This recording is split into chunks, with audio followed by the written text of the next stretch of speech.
Atos 25, do 13 ao 22, a gente chega num momento bem especial na vida desse homem. Primeiro porque, como eu coloquei aqui, um rei se prostra. Não que o rei tenha vindo para poder, vamos dizer assim, reverenciar Paulo, que o rei tenha vindo declarar a majestade de Paulo, algo nesse sentido. Não é que o rei tenha vindo apenas para glorificar Paulo, mas ele se coloca a ouvir e entender os mistérios que Paulo carrega. Até então, as pessoas até conseguem perceber um ser humano especial, uma pessoa que fez alguns milagres, mas poucos foram as pessoas que presenciaram. E aí o rei, como sendo uma pessoa instruída, o que ele fala? Não, eu preciso estar com esse homem, eu preciso ver quem é esse, como a Bíblia já disse em algum momento, que está alvoroçando o mundo, que está revolucionando a sua época. Então, o que esse rei, o que fica para a gente como referencial dessa história? Que mesmo o cara sendo um rei, né, tendo muito poder, ele vem e se coloca humildemente para quê? Para entender, como diz a canção, né, que Jesus Cristo é o motivo da nossa. E aí é como se eu me colocasse diante dessa pessoa para explicar para ela quem é Jesus. E aí eu pontuei aqui. Primeiro, Jesus Cristo é o motivo da nossa canção, como a letra já disse, né?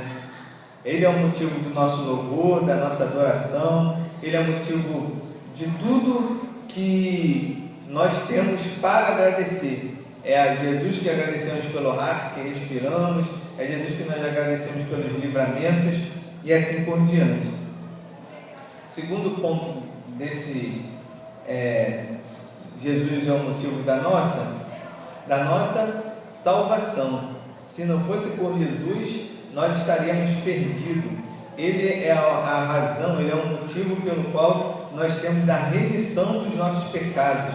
Ele é aquele que consegue nos fazer livres de tudo e de todos que nós adquirimos no decorrer de nossas vidas. Por mais que nós tenhamos feito várias coisas erradas, Jesus vem e nos torna limpo, né? Jesus nos dá uma folha em branco para a gente reescrever a nossa história.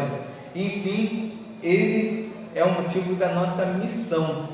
Se não fosse por Jesus, eu não estaria aqui hoje. Pensa, você diante de um rei, diante de uma pessoa e fala: Wagner, mas por que você existe? Ou por que você está vivendo isso? E aí eu pontuei essas coisas. Não podia faltar, como conclusão desse primeiro ponto, Jesus Cristo é que é o motivo da nossa perseguição. Nós não somos perseguidos porque a gente é bonito, ou porque a gente é importante, pelos nossos estudos, ou por algo que nós tenhamos feito por nós mesmos. Nós somos perseguidos porque nós servimos a Deus. As pessoas que não servem a Deus, elas nos perseguem, às vezes por inveja, muitas vezes porque são estimuladas por Satanás, e na maioria das vezes elas nos perseguem para que a gente desista de servir a Deus. Às vezes uma pessoa, ou uma fala, uma brincadeira que aconteceu com a gente há poucos minutos atrás, nos impede de vir à igreja, ou nos impede de vir à igreja do jeito que nós viríamos antes. E aí a gente precisa ter discernimento espiritual para ver assim: não, se eu tenho a semana toda para poder fazer isso, por que eu vou fazer isso na hora de ir para a igreja, por exemplo? Porque o culto tem um momento pré-determinado.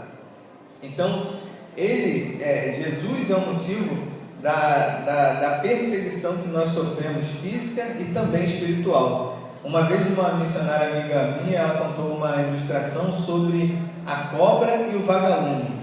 E aí a cobra perseguindo o vagalume para pegar o vagalume virou para ela e falou assim: vem cá, qual é a parada? Por que tu está atrás de mim já? Eu estou correndo de você há vários dias.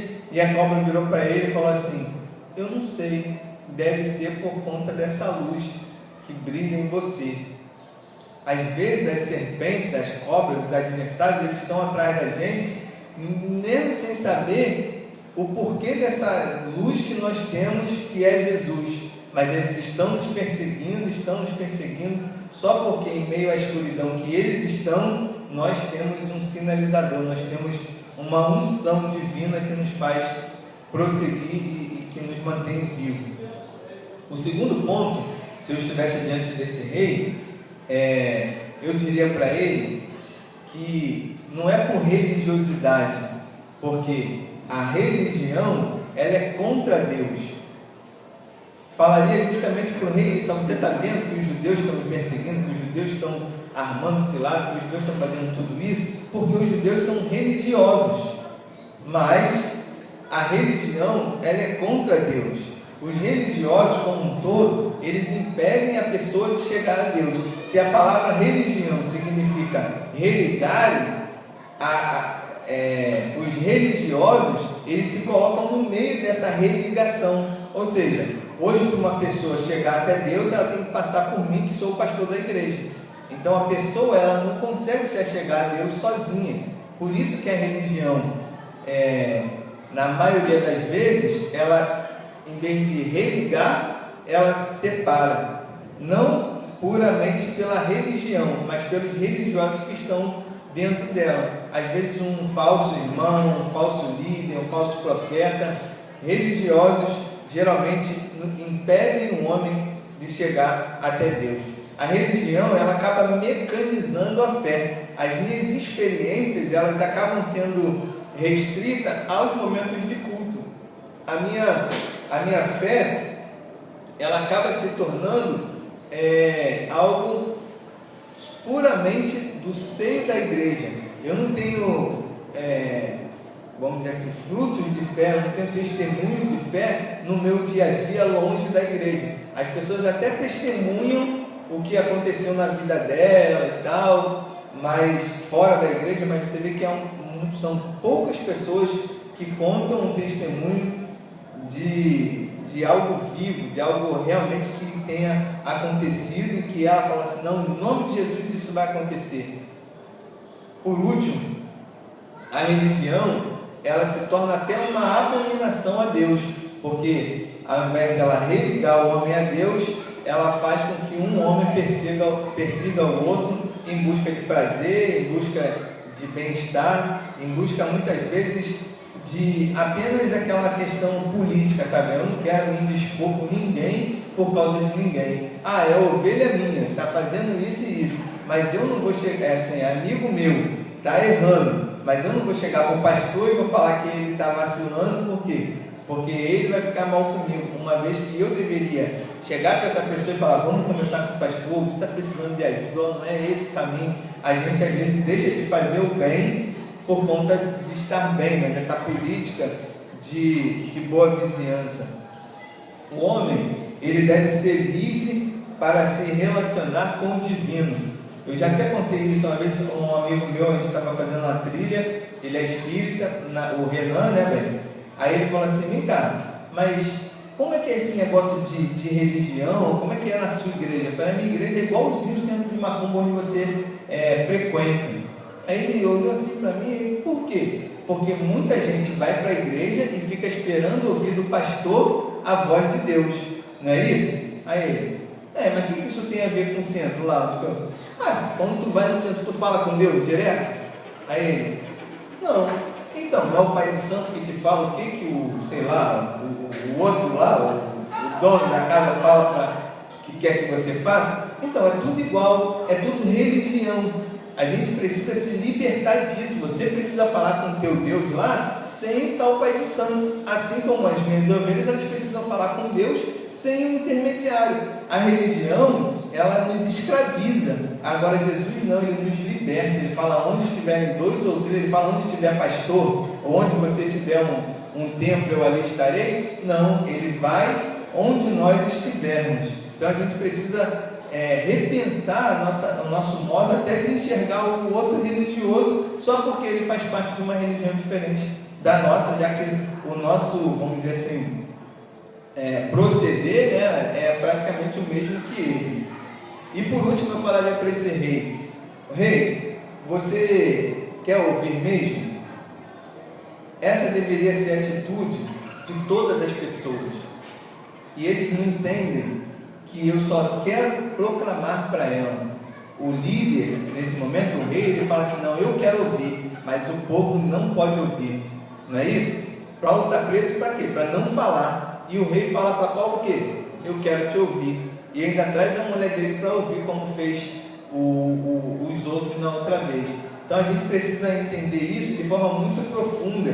Geralmente os líderes, eles sempre vão impedir que o povo se achegue direto a Deus.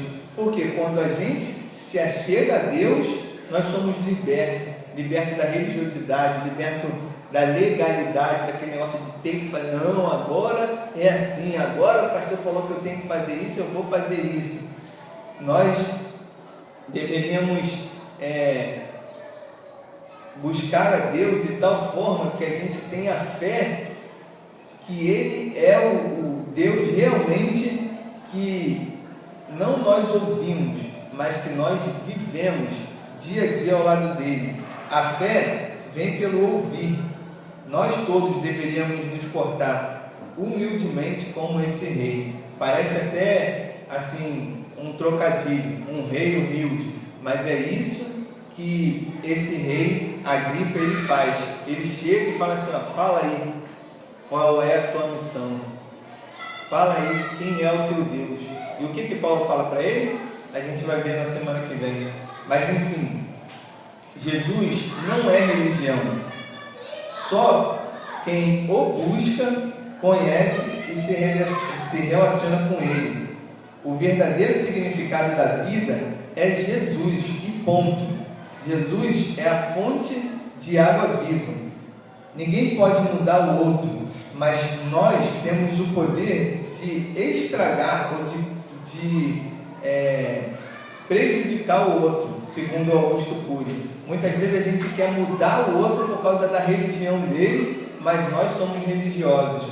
Augusto Cury vai falar isso: ninguém tem poder de mudar outra pessoa. E se a gente for parar para pensar, ele tem razão, porque só quem pode mudar o ser humano é Deus. A minha mãe sempre fala: Wagner, você toma jeito, Wagner, você para de fazer isso, Wagner, ora. Minha mãe me mudou? Não, mas quando eu tive encontro com Cristo, aí sim eu me mudei. É claro que os pais precisam permanecer falando com os filhos, principalmente quando os filhos ainda estão debaixo da sua saia, né, dentro da sua casa, mas a gente precisa repensar o nosso modo de ser uma bênção na vida dos nossos filhos.